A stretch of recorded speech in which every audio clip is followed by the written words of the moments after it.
My final guest is also a singer, ladies and gentlemen. He is the king of the West End. He is the fabulous Mr. Michael Ball, ladies and gentlemen. Michael Ball. He's back on the show. I'm great to have you here, Michael. Michael is so showbiz that when he was born, he surprised the midwife by going back in and coming out again 3 times while the doctors applauded.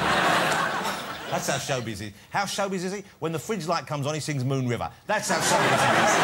How showbiz is he? You ask, I'll tell you how showbiz he is. He has light bulbs around his rear view mirror. That's how showbiz is. Is he showbiz? Yes, you bet. His first words to his mum were, "You were marvellous, darling." Hey, Michael, great to have you. Thank you for coming back on the show. Mr. Michael Ball, Mr. Showbiz himself.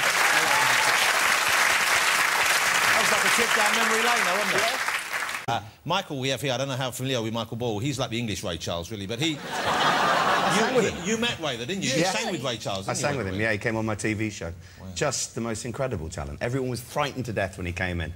Couldn't have been more helpful, couldn't have been nicer, and thrill. Incredible. And I've got to say, Jamie's performance was just stunning. Yeah. Stunning. Yeah. Credit. He was saying earlier on he saw you in Les Miserables. He thought you spoiled it.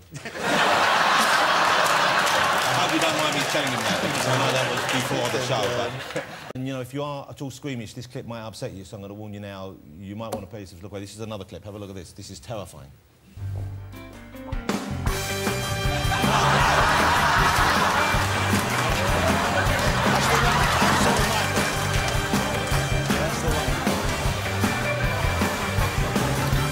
Try to make me go to rehab. No, stop it, stop it, stop it. Right, that's... OK, that is terrifying, but that isn't the clip we were going to show. What? It was a mistake, Michael. It's obviously fine. That's released in November. Have you seen anything as frightening as that up close before, Jamie? Because you've seen... It's hot. We're going to do a duet together. Oh, that would be something, wouldn't it? Yeah. You should do that. Can we get my last guest out? Don't have to. He's a showstopper. He's stopped more shows than rigged phone votes. Please welcome the wonderful Michael Ball, ladies and gentlemen. Rubber ball, I come bouncing back to you. Rubber ball, I come bouncing back to you. Bouncy, bouncy, bouncy, bouncy. Rubber ball, I come bouncing back to you. Michael, how are you? I'm all right. I'm quite tired. Are you? Why are you tired? Well, rehearsing. We did our first run through the show today. You've been rehearsing for your big new show, which is opening at the end of October, Hairspray. Yes. Isn't that exciting? Michael Ball is in Hairspray, ladies and gentlemen. Tell us about the part you play in that. I play Edna Turnblatt. OK, so this is the big lady. The big lady, yeah. It was played originally... Is that you? Is that you in the photograph there? Wow. You're quite drawn, aren't you? Well, presumably when you do the show, they'll put some fancy clothes on you, drag you up a bit, will they? That's just rehearsal mode. And looky there, you're loving that. I'm loving every second Hey, of it. how much freer do you feel in a skirt than you do in trousers? Well, I had an option of wearing tights or pull-ups. Oh. What's the difference? Well, pull-ups... Oh, pull-ups are like stockings? Yeah, they're the thing with the sticky bit, so I have that. And also, I've got to do the whole shaving the chest and the legs and armpits, and I haven't done that yet. And do you have a fake bosom you wear, or just a brassiere? No, that's absolutely right. Of course I do. You do? Yeah, they're proper chicken fillets. I'm a 46 triple E. Christ. And what about when you put them in? How big are you then? I've seen the musical. I didn't see the movie with John Travolta, and that's the role you have. I saw the musical in America. It's going to be, I would have thought, a big hit. It's been a big hit. Well, I really hope to. As I said, we did our first run through. The cast, they're all about 12 years old and great looking. Yeah. There's poor me and Mel Smith, you know, the old sods. But the energy of it, it's the creative team. I've really never worked with a team that are so enthusiastic, that are so clever. It's going to be fabulous. Now, Michael, please don't take this the wrong way. OK. But you've put on a bit of weight since last we met. Yeah. Now, did you... Don't hiss. Did you put it on... it's true, it's fine. But I know you're... But did you put it on for the part? Well, obviously, John. So you're I'm not going to have a full operation. Yeah, like De Niro, I thought, you know... There is an element of truth to this. I gave up smoking in February. Right. And, well, that would one of the byproducts is that you do put on a bit of weight. But then the role came up for Hairspray, that we're talking about it. And I previously, about 2 years ago, I was doing The Woman in White, which is another huge fat character. For that, it was a bodysuit, but I wore prosthetics. That's the one here we have here where they make you look like Danny Baker. Look, there you go. Look at that. I thought Ron Jeremy, actually. So you're wearing the fat suit but there? it was also fat on... It was prosthetics on the thing. And it killed my face and my skin and everything. Yeah. So that's hard work. So you thought maybe if I'm going to play a larger person... And you have to go and spend 3 hours in getting ready for it. Why not just... Why not just get fat? Oh. And eat donuts. Oh, what a fabulous treat. Do you know, it's the best job you can imagine. Have you... Krispy Kremes. So now, previously, if I'd have bought these out in a social gathering, you would have had to hold back on this, obviously. Wouldn't you? OK. Now, you could just let rip. Yeah. Would you care for one? You see, there's so much choice. Obviously, that... OK, no, Michael, I think on that one? How many would you eat in a sitting? I could, or would I? How many could you? I could probably do 6. You could do more there. Look at the fucking size of it. Pot kettle noir. You can, I mean, you've obviously had a good summer. You've lost weight. I've seen you. I'm a munter from hell. There's huge, you know. This isn't disguising much. Can we talk about... What's wrong with this? What's wrong? You said earlier on it made me look like a cavalier. Yeah, spaniel. Eat your donut. It's Rolf Harris, isn't it? It's not Rolf Harris. Can I give you a little tip? Well, I don't know. If you don't mind. Because you're cutting it too high. I had a beard in the summer. I did a show called Kismet, and I grew a full beard for it. Okay. Shave it a little bit. You're going too high. Shave it a bit lower. Grow it a little bit there, and have a little bit of wax. What, wax it? Yeah, a little bit of a Reiki tweak. Now there's you. You don't look bad with the beard. You look like a cross between Oliver Reed and Didicott. Didicott? What's her name?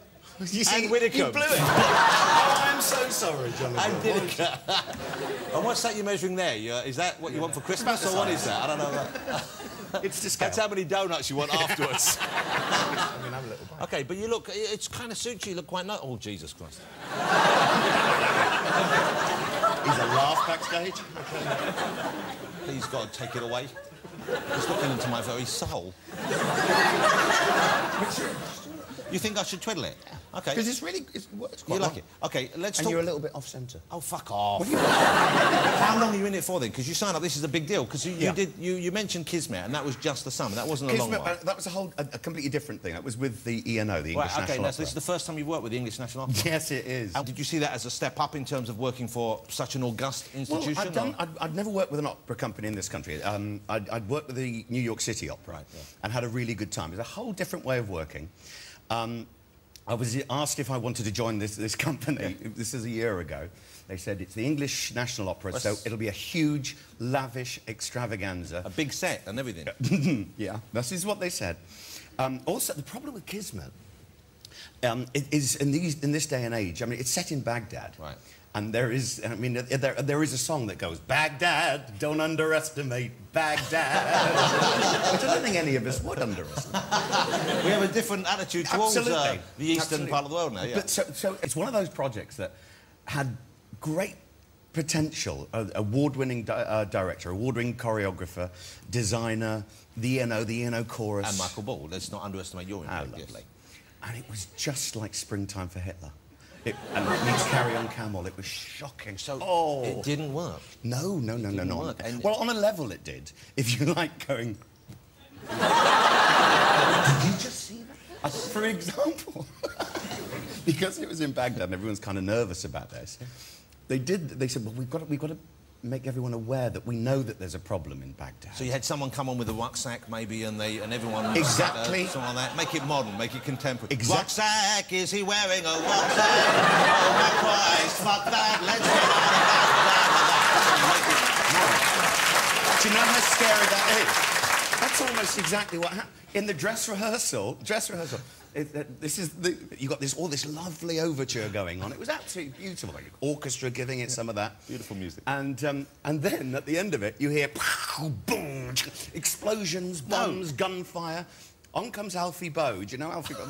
Dressed as a soldier with a rifle, and goes, "Oh, it's hell out there." And the guy who's playing Omar Khayyam, who's in the show, comes up. Ah, yes, but Baghdad has a history of turmoil and. Honest to God. But in the dress rehearsal, the curtain had got stuck, and the show was meant to start with 3 beggars getting up and going, oh, what a way to start a morning. Yeah. And the curtain had got stuck, so when he came on with the rifles, there were 3 bodies. Errol, this isn't a musical comedy.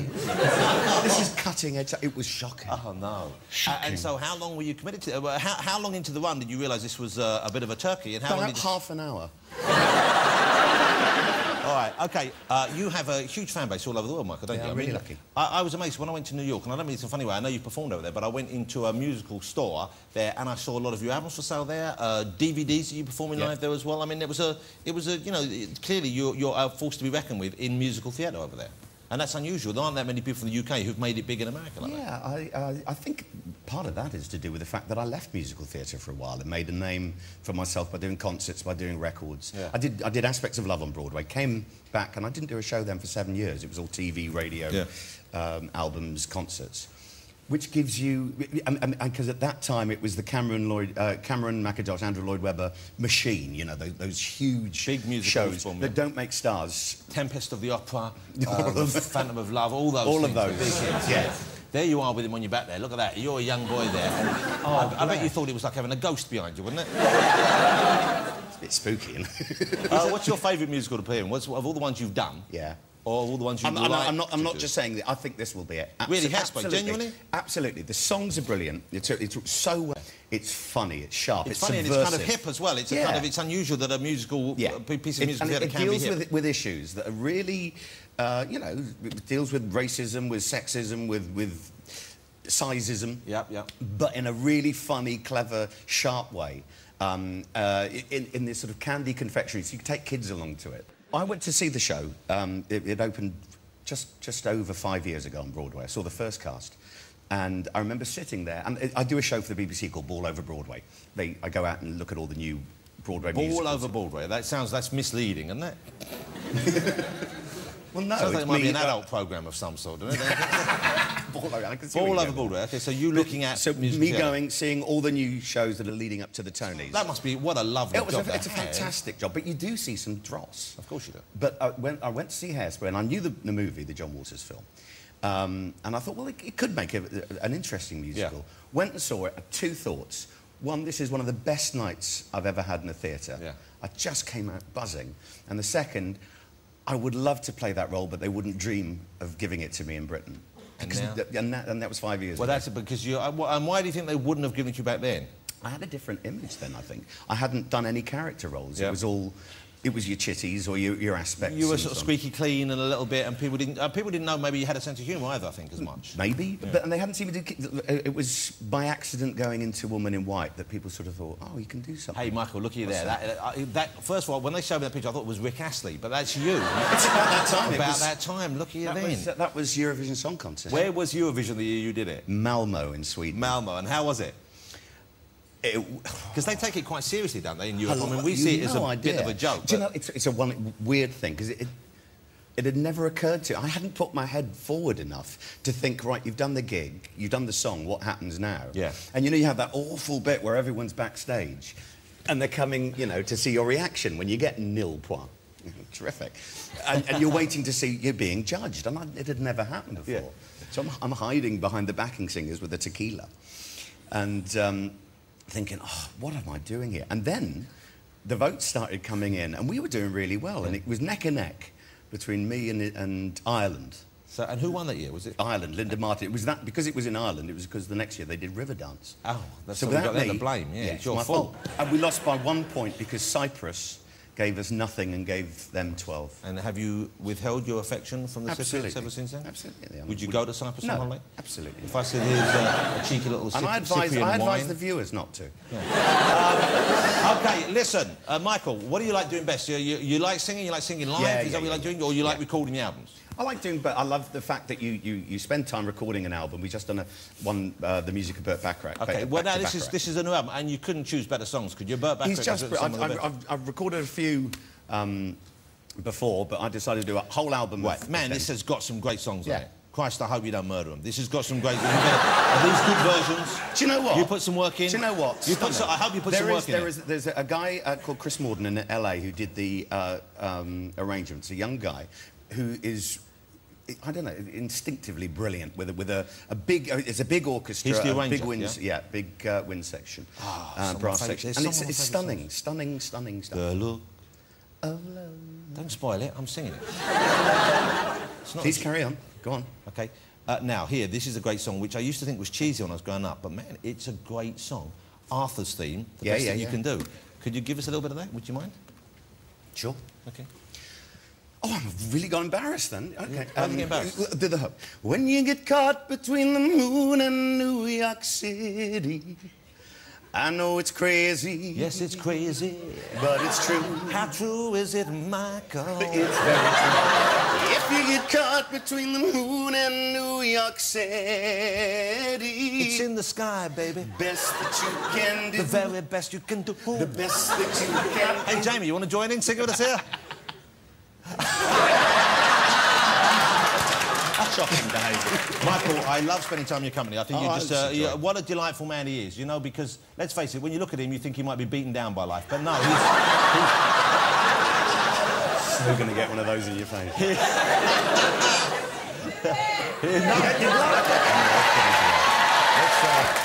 Hey, you've got them on your side, though, which is a good thing. Yeah, believe it or not, this is the brassiere. This is the size of brassiere they've made for you on Hairspray. Check that out. It's bloody good, isn't it? I'm telling you, you go up and you put that on a thong, no one would turn you down. They should have written on the front, this is not a paper bag. Oh, all right. I can't wait to do it. So you're going to be wearing bras for the next 6 months? And the heels, and dancing in heels. But that's going to kill your back, isn't it? It does. I don't know. I'm getting used to it. It improves your posture and stuff. Tap dancing in them is hard. That's how it starts. I love showbiz. I love that you love showbiz. I know. Hey, Michael, how lovely to have you here. Thank you so much for coming on the show. I so enjoy your company. It's Mr. Michael Ball, ladies and gentlemen. Good luck in Hairspray. You won't need it. It's going to be a huge hit. You want to stand and enjoy the music? What a great guest. It's lovely having you here. Thank you to all my guests tonight. Michael Ball, of course.